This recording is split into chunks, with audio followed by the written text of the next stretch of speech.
Welcome to my channel, where Op shuts down at Karen's access to his pool. Our next Reddit post is from you, Radagast33. This happened about 10 years ago, when I lived in a townhome in a small city. The HOA had a pool that we all had access to, and it was pretty much always empty.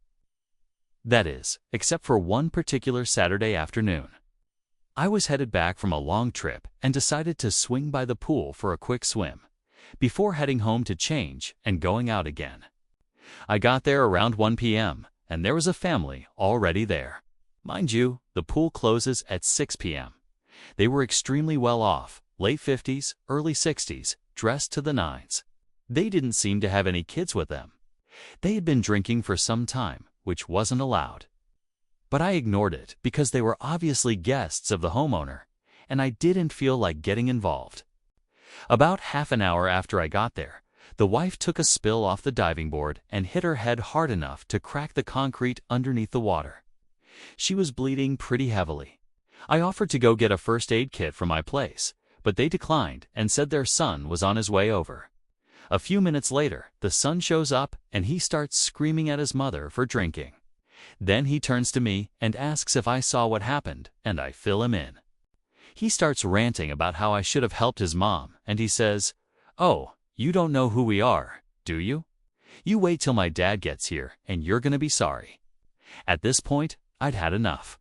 I picked up the wife off the ground and carried her to my townhouse, while the son stayed in the pool with his dad. I wrapped her up in ice and towels and waited for her to stop bleeding. When she was finally okay, I asked her if she wanted me to drive her to the hospital, and she said yes. So I did. When we dropped her off, she asked if I would stick around and answer questions from the police. I agreed and then went home. The next day, I get a call from the police saying they won't be pressing charges. And I get a call from the husband threatening me because I supposedly stole his wife away from him. What do you mean? We only talked for about 20 seconds in the car, and he said that I did something terrible and he wants me to apologize.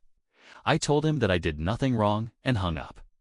That same day, I got a letter from the Homeowners Association telling me I violated the rules by bringing outside guests to the pool. Apparently, the son told them that I brought my girlfriend to the pool. According to the HOA, they were going to put me on probation, and if I was caught bringing guests again, I would be fined or banned.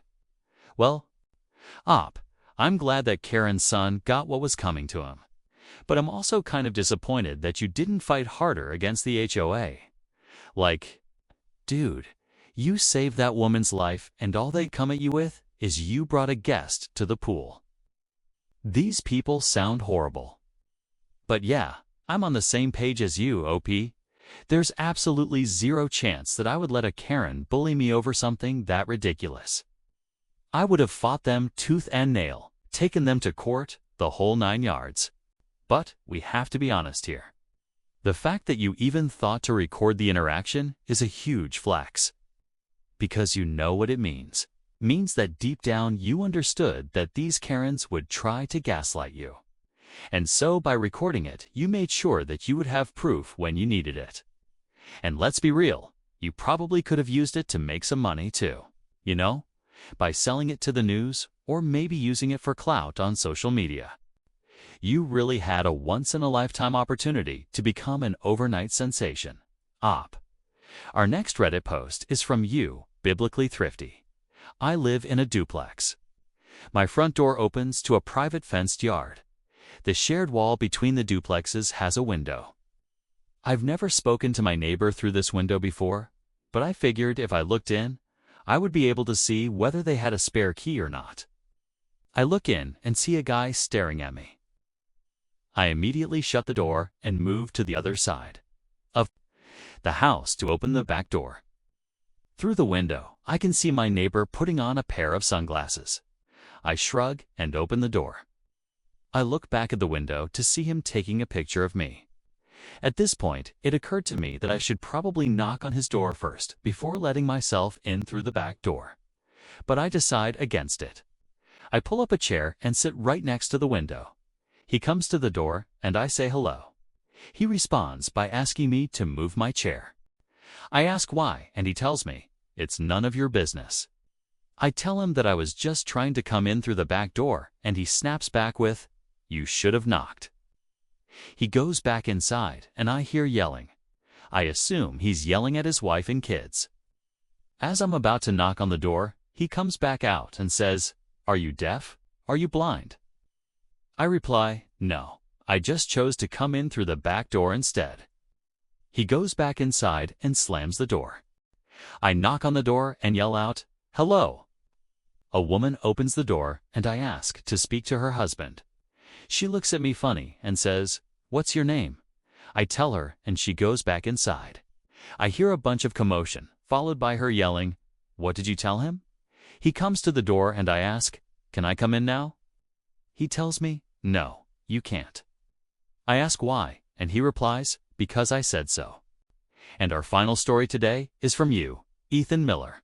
I'm Ethan Miller, owner of Sarnscapes Nursery. 12 acres of blood, sweat, and every dollar I ever had. After a brutal 95-degree day, I finally got 5 peaceful minutes in my private pool behind the nursery. 2 women walked in like they owned the place. One of them, Victoria, snapped, "Excuse me, what do you think you're doing in there?" I was stunned. This pool is for residents, not the help. This was my property, my pool, my home. "This is my house," I explained. "Oh, please," she sneered. "You're the gardener. Don't play coy. You live in the garage. Be honest." "This pool is for residents," she continued, completely ignoring me. "This is not a public pool." "You're confusing me for someone else," I replied. "This is my property. I bought it 4 years ago." "Oh, please," she scoffed. "Don't insult me. You think I'd believe that? You couldn't own a place like this? You're just the help. I work for a realtor.